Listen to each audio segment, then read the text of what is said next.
Good afternoon, everybody, and thank you very much for joining us. Let me just check that we're streaming live into the Facebook group. It would appear we are. Perfect. Lovely. Right. Well, thank you for joining us. As I said, my name is Maria Rylett-Bird, and I am a member of Skin Pros UK. And today we're going to be talking with Louise Searles about the education pathway.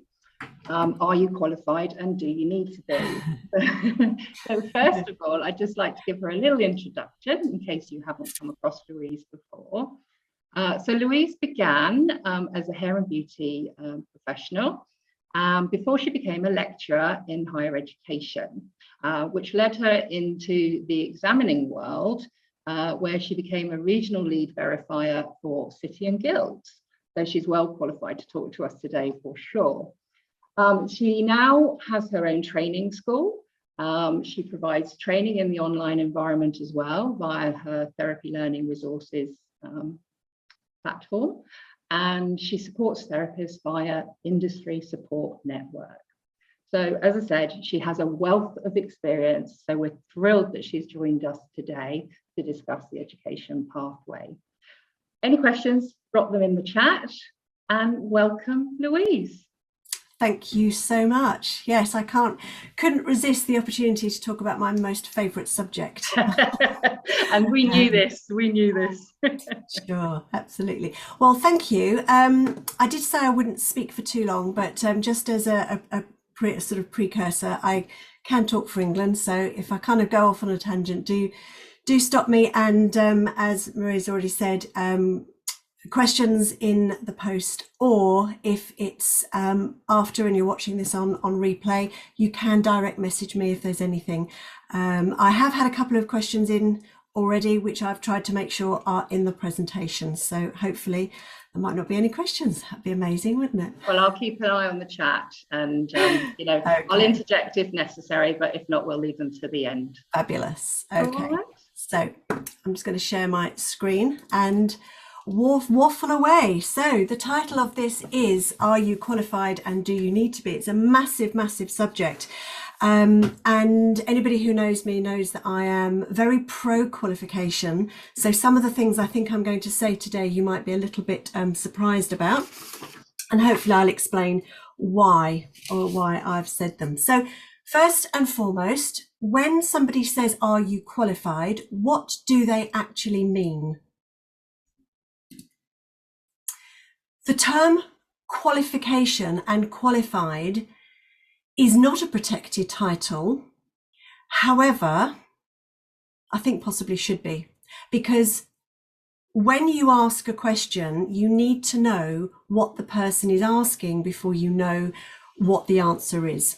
So a qualification to most people means something that sits on the regulatory framework. So the Ofqual regulated qualifications are like an A-level, like an O-level, like a BTEC, or a whole variety of different qualifications that there are out there in the educational space. And I've put a link on here, which will go into the group. In fact, you can have a copy of these slides if that's helpful. And that links you directly to the list of qualifications on the Ofqual register. So if you wanted to have a little look to make sure that your qualification is there, but on your certificate, if you are qualified, you will have the Ofqual regulated logo on your certificate.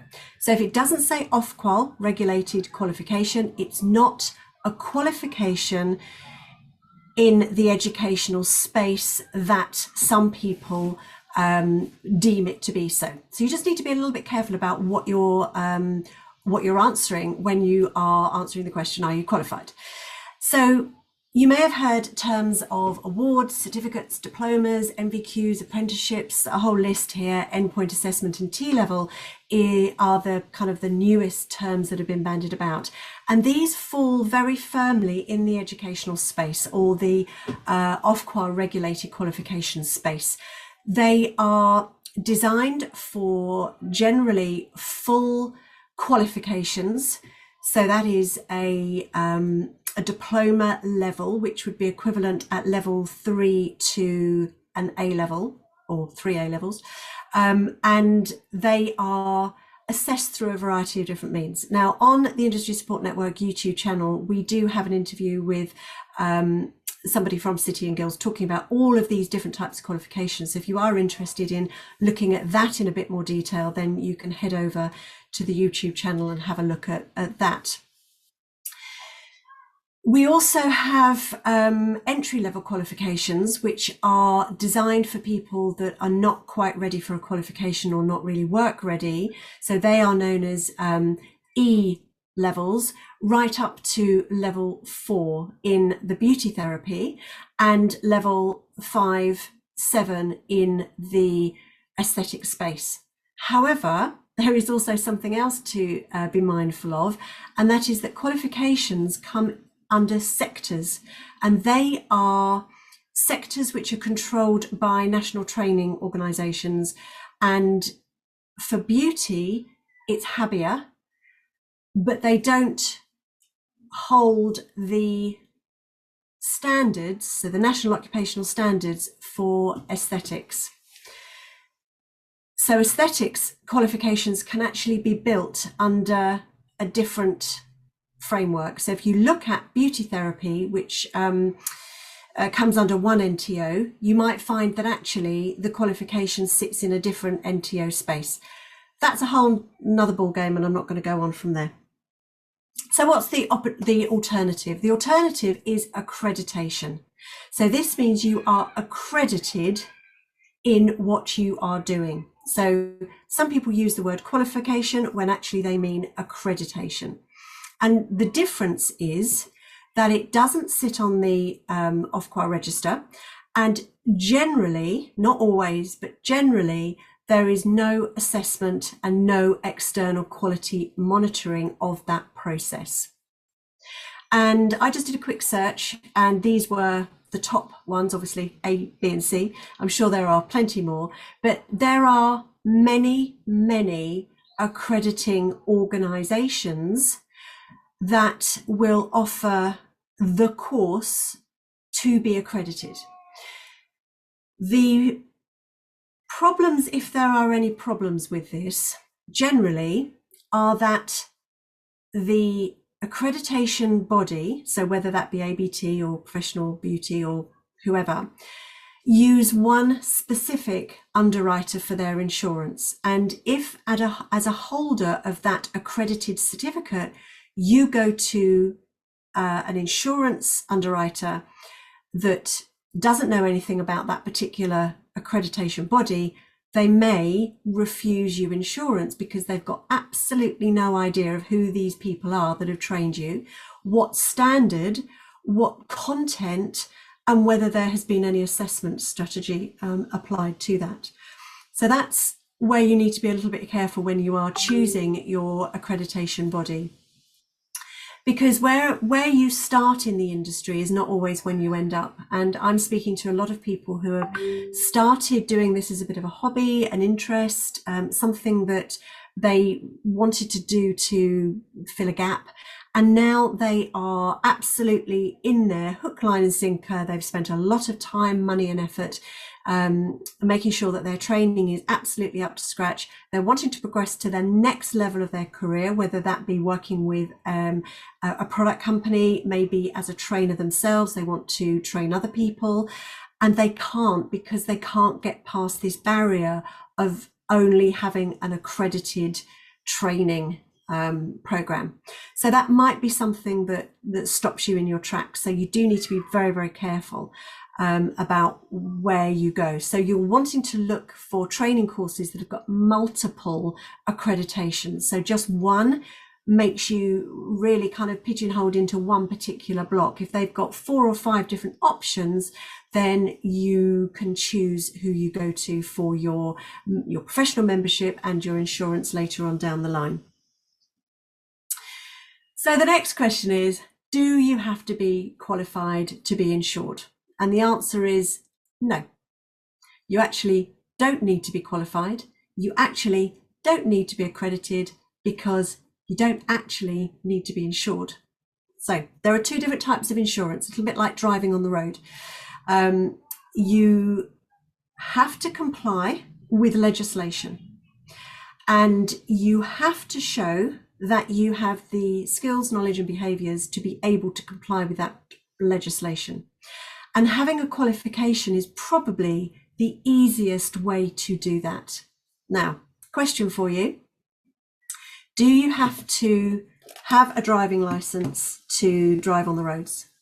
And the answer, as you know, is yes, you do. Why? Because the risk is so high. So there is some legislation put in place. At the moment, there is no legislation that says that any beauty therapist has to be licensed, has to be qualified, but they do have to comply with the regulations. Now, the Health and Safety at Work Act is actually really, really comprehensive. So if you start looking through that, and this is a good question for you, if you have never heard of Health and Safety at Work Act and the subsequent regulations, then that maybe tells you that your training isn't quite what it needs to be.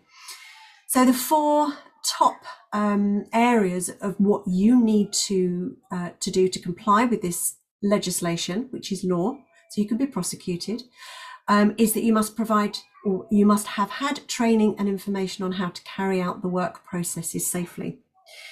And one of the issues that has come up is people think they are insured, they have an accredited membership or training, they have what they believe to be comprehensive insurance with this said organisation, and something goes wrong. They do something very silly, or they don't do something at all, and there is a claim. And when the underwriters look at the protocols, they look at the training, they have been known to say, well, actually, there isn't sufficient training or information, and we do not believe that the training is sufficient to be able to carry out processes safely, so we are not covering that claim. And, you know, really not wanting to scaremonger at all, but it is a concern. The more risk that is involved with the treatments and the products that one is using, the higher the risk, the more important it is that you have read your insurance policy, you know exactly what it is that you're covered for, and you comply with everything, and that your training is fit for purpose. That is really, really important.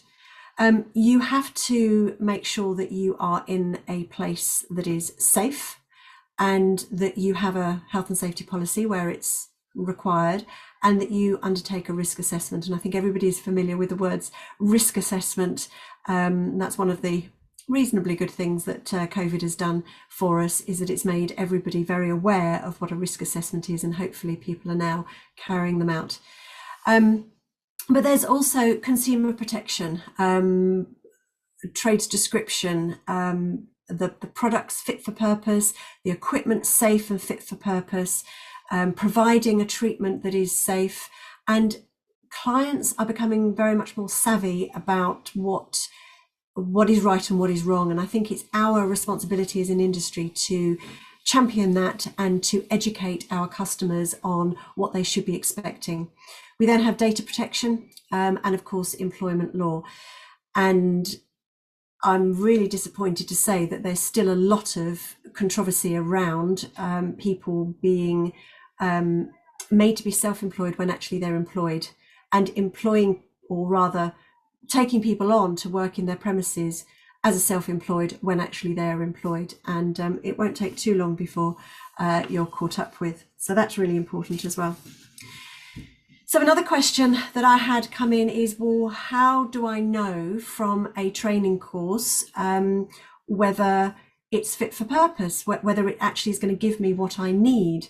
So one of the answers is, do you need a qualification? And if you need a qualification, it's usually because you need to be licensed for some reason.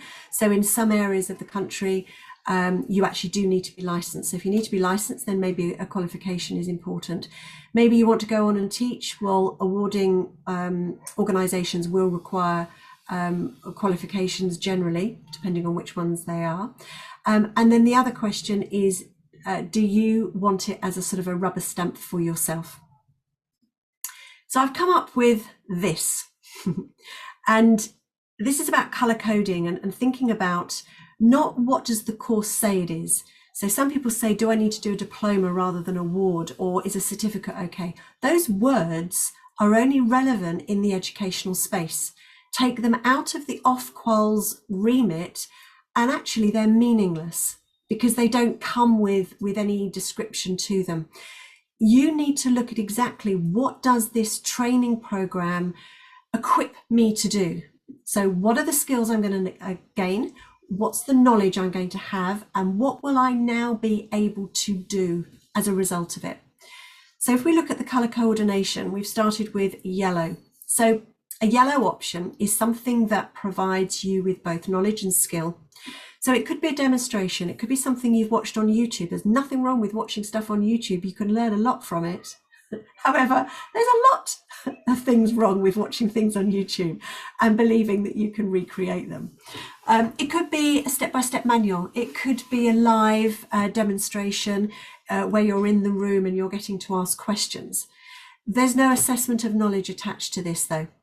So it is something that will help you either improve the skills that you have, fill a little gap, or it might be an alternative way to do something. So it's going to give you an advanced knowledge and can also be used for CPD, but we'll talk about that in just one moment. So then the next type of course is include some practical work. Now, when we had our Beauty Academy, we used to do this for lash extensions and nail technology a lot. When we were transitioning our learners between level 2 and level 3, and we were looking at which route they wanted to go on, one of the things that a lot of people have said to me is that they've spent a lot of money on a lash extension course and they've absolutely hated it. The dexterity, they don't have it, they don't have the patience, you know, their eyesight isn't good enough. They didn't realize how expensive, how fiddly, what the requirements for maintenance are. So a pink course would be a practical course where you are getting some practical skills. You're getting your hands dirty, if you like. You're getting your hands on clients. You're working out, is this a course for me?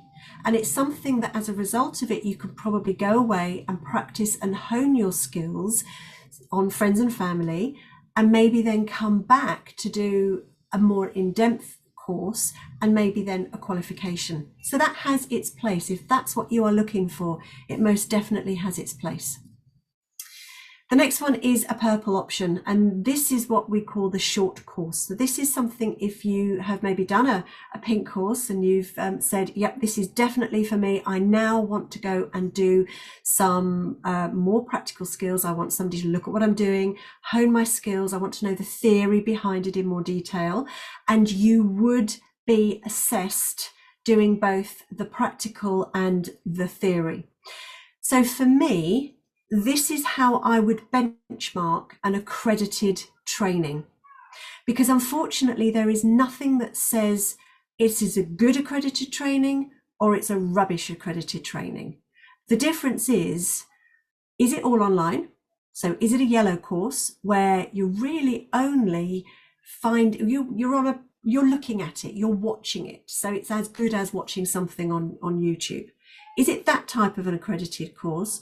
Or is it a pink course where you're actually getting your hands on the client and you're doing some theory and you're doing some practical, but is there then an assessment process that's put on top? Are there case studies that you have to do? Do you have to come back after a certain while? Are there some performance criteria that somebody is watching you and has to tick the boxes that says, yes, you've done this? Are there some oral questions? You know, what would you do if, how would you do that? That would be what we would call a purple option. And so if you have an accredited course that is, the learning outcomes are in the purple option, then that is what would be deemed as a really good accredited course. If it's the other two, maybe questionable, but you may want to put some other things in place to actually bring yourself up to a purple level. Then we have the blue. So the blues are the CPDs. So, sorry, I'm talking about the blues are qualifications, and the qualifications we spoke about right at the very beginning, they are the things that have got an Ofqual regulated qualification. And last time I checked, there were 22 awarding organisations that offered some kind of qualification, but that did go from entry level up to level 3, and some of them are not appropriate for practical work. And there are more coming on board every day. There seems to be a new awarding organisation. And then finally, we have our green option, and our green option is known as CPD, which is continued professional development. Now, there's a big confusion around here, because there is a CPD organisation which accredit CPD for points in specific industries. They tend to be the industries where having CPD is a mandatory requirement for a license for fit for practice. So they tend to be in the care industry or construction, first aid, things that require you to update your professional development on a year basis. We in this industry do not have to comply with CPD. So therefore, having an organisation that calls themselves CPD and having the acronym of CPD, meaning your continued professional development, can cause some complications. And then when you get another awarding accrediting company calling themselves CPD, that even causes even more confusion. So there is the CPD, which is the CPD for the points for relicensing. And then I believe there are 2 other organisations that call themselves CPD. So you may hear people say, I am CPD accredited, or I am CPD qualified. They don't mean that they've done CPD courses on top of their qualification. What they're saying is, I've done a CPD accredited course, which could be either yellow, pink, or purple. Who knows? So how do you know what level your training and qualification, because remember what I said about drivers, just because you've got a driving license doesn't make you a good driver, doesn't make you a considerate driver, doesn't make you a safe journey driver. The same as qualifications. Just because you're up to your eyeballs in regulated qualifications actually doesn't make you a good practitioner. It doesn't make you safe. It doesn't make you ethical. That's a choice. The same as just because you've got a pink or a purple training, you absolutely can be safe. You absolutely can be considerate. You absolutely can be compliant, and you can be the best therapist there is. So having a piece of paper isn't actually the be all and end all. So what you need to do is you need to ask yourself these 3 questions. Do I have the knowledge I need? And when you are seeing posts that you don't understand, you are seeing responses which you thought, well, I didn't know that. Maybe you don't have the knowledge that you need. Do you have the skills you need? Well, if your clients are asking you to do things that you've never heard of, or you hit problems, or you've got a client who complains or doesn't come back to you, then maybe actually you don't have the skills that you need. And lastly, do you have the behaviours you need? It's a little bit more subtle, because how do you know if you have the behaviours you need?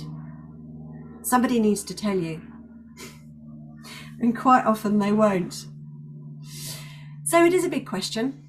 And the next question then is, well, okay, I don't have one of these things. What do I do? You know, where do I go? Well, that's where you start to look at different types of training, and you have to do your own CPD plan. So you have to look at, where am I now? Where do I want to go to? What do I need?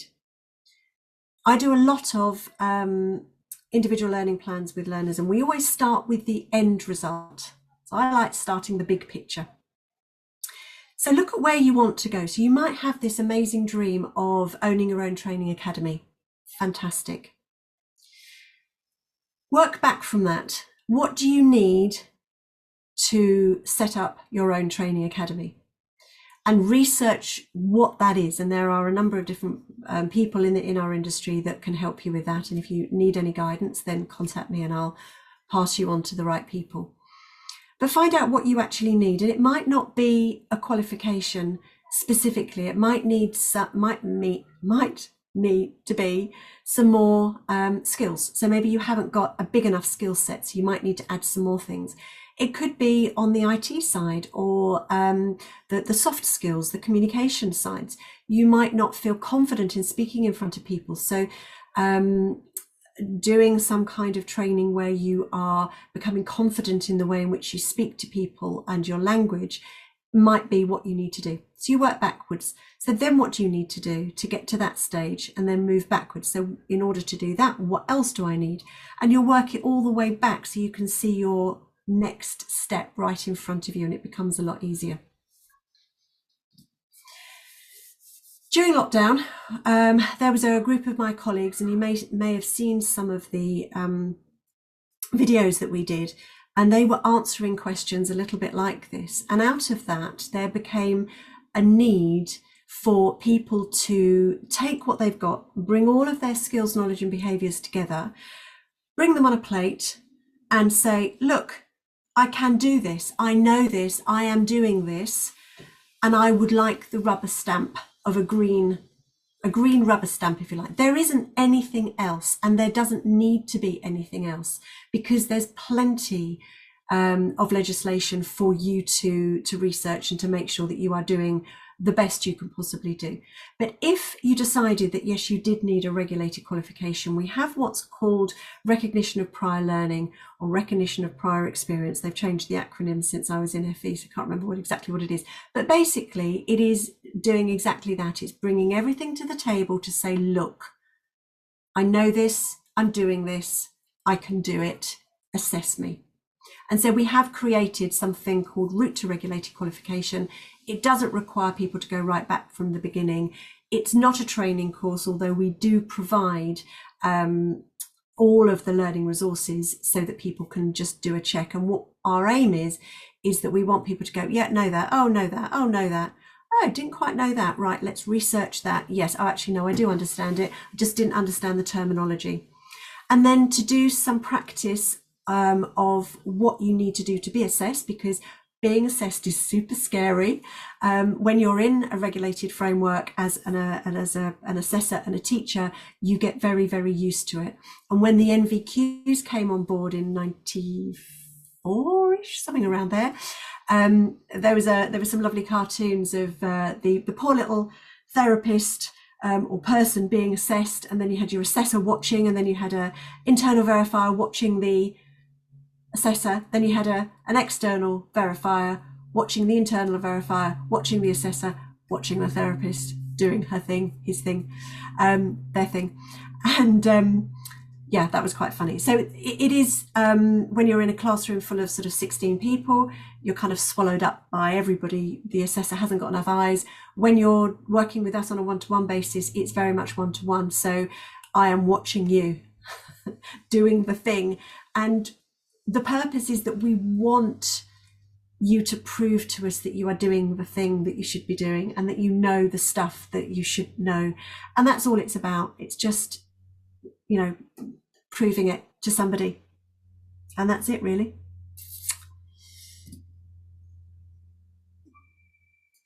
So there we go.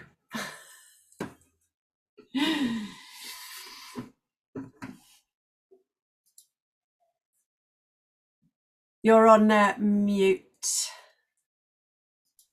Lovely. So I don't know whether that's generated any questions at all, or whether I've managed to kind of cover most things, or whether the questions will come in time as people have watched it back.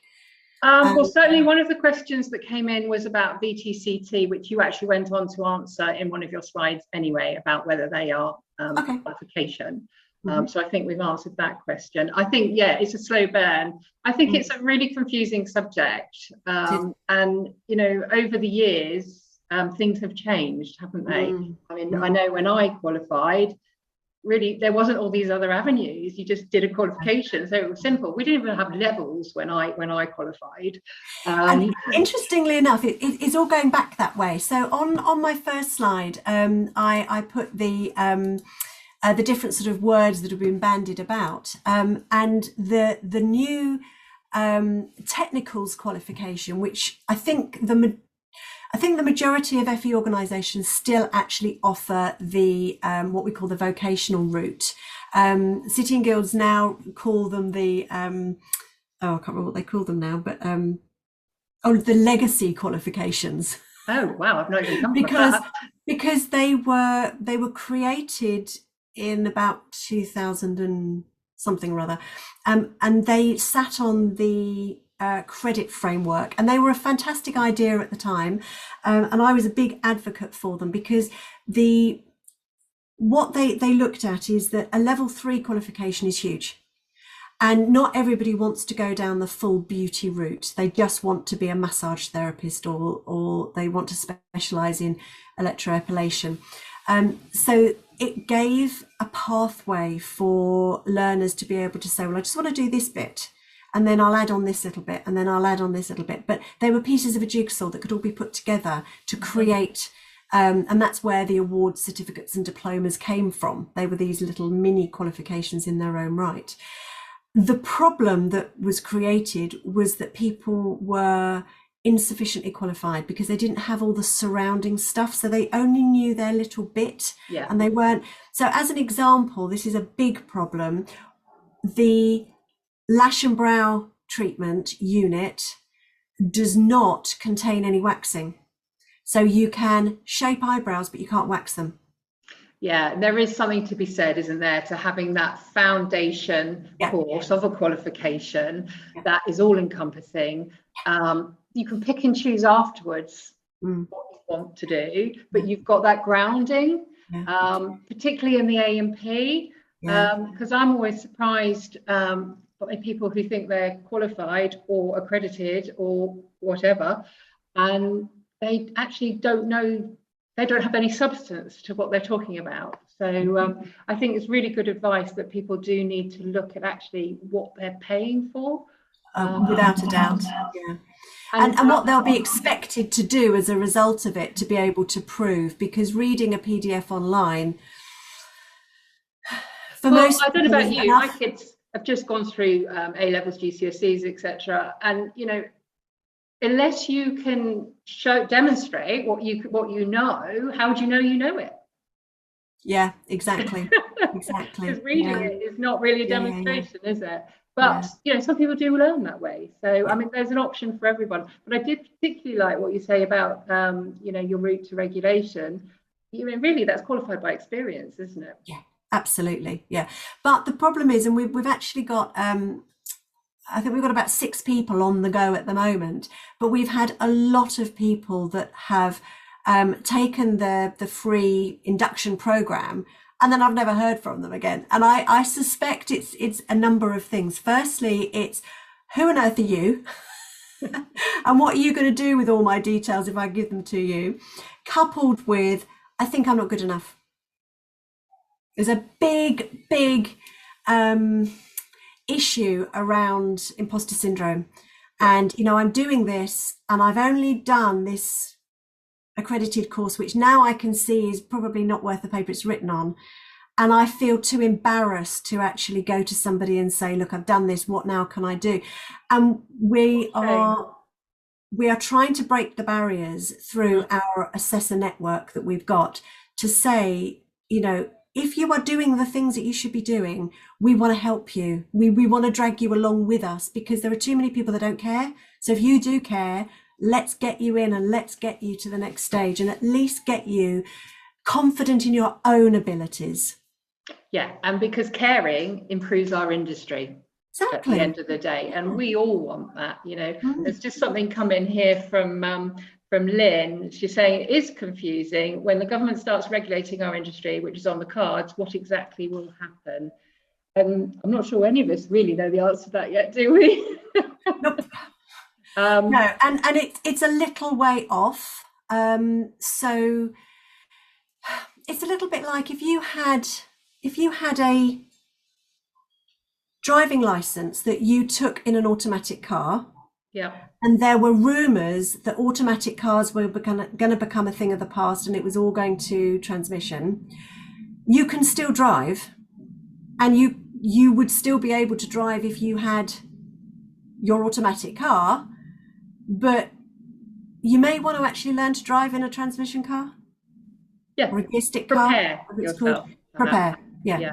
And Yeah, you know, be ready. if nothing else, I would suggest getting hold of the syllabus of the qualification that's closest to what you do, and look at, so this is the National Occupational Standards where they exist, and look at the skills, knowledge and behaviours, and do your own self-mapping and go through it and say, well, do I know that? Do I know it? Do I know Are it? there And any then you gaps? come up with your own action plan of, right, well, I need to know about this legislation.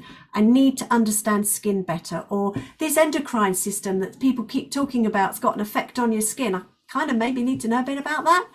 And then go out and find what you need to fit your skills gap, rather than a training organisation telling you what they are selling. Yeah, well, I think you want to map your own destiny. I mean, if you're passionate about your subject, I think that comes as, as naturally anyway. And that's what I love doing. I love helping people find their gaps and then signposting them to where they need to go. Love it. That's so exciting. Love it.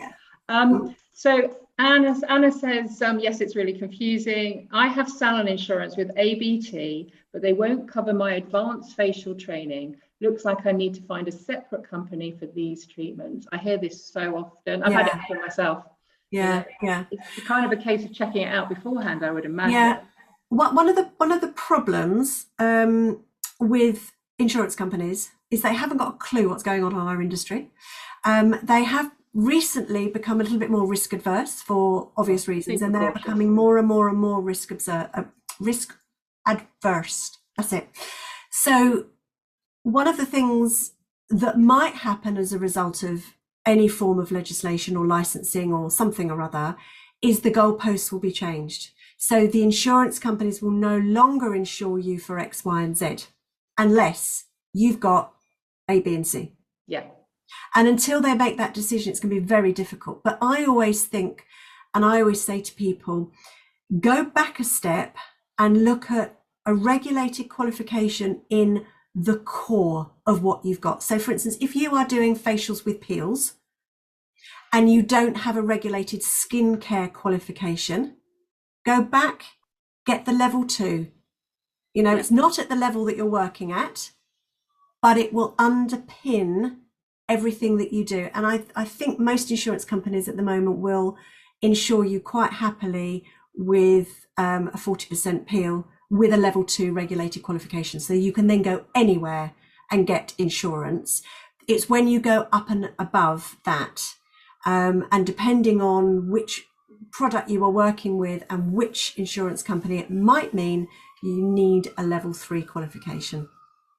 Yeah, but I mean, it's not a bad thing, is it, that advanced treatments are underpinned by good foundations. And the other frustration thing is that when you read the notes of guidance in the Ofqual spec, awarding bodies are supposed to do their due diligence on the learner and ensure that they have got the prerequisite to do the level. So you can't go in at a level 4.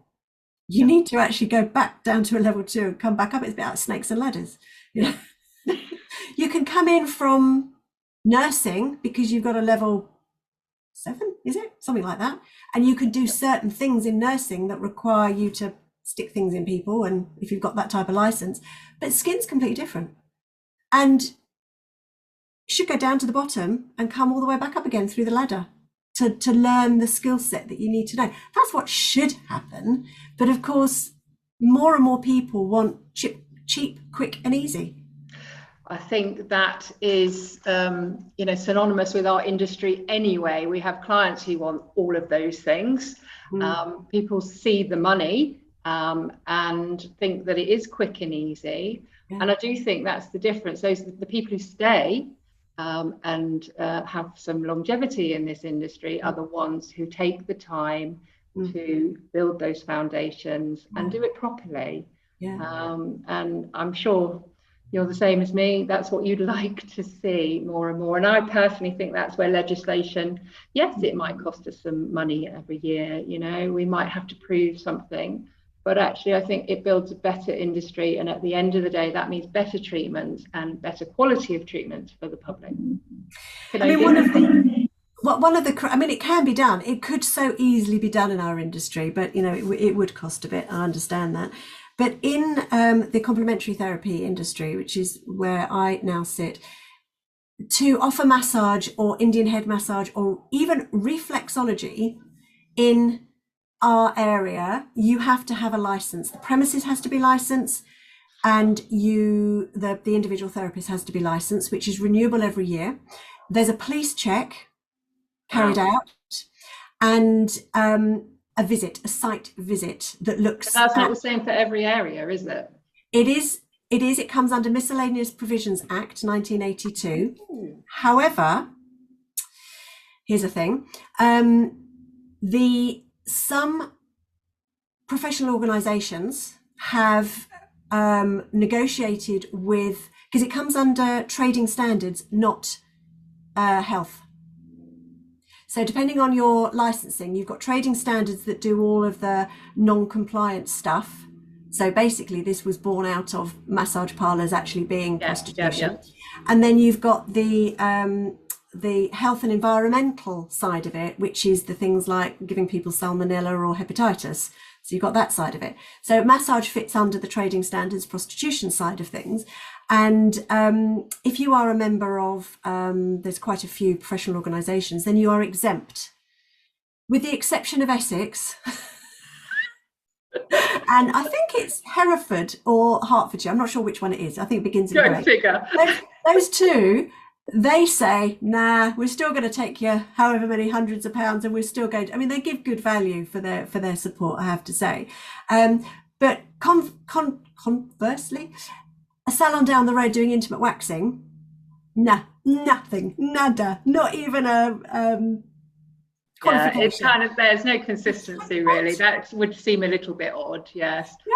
When somebody is derobing and you are in their intimate areas, quite literally.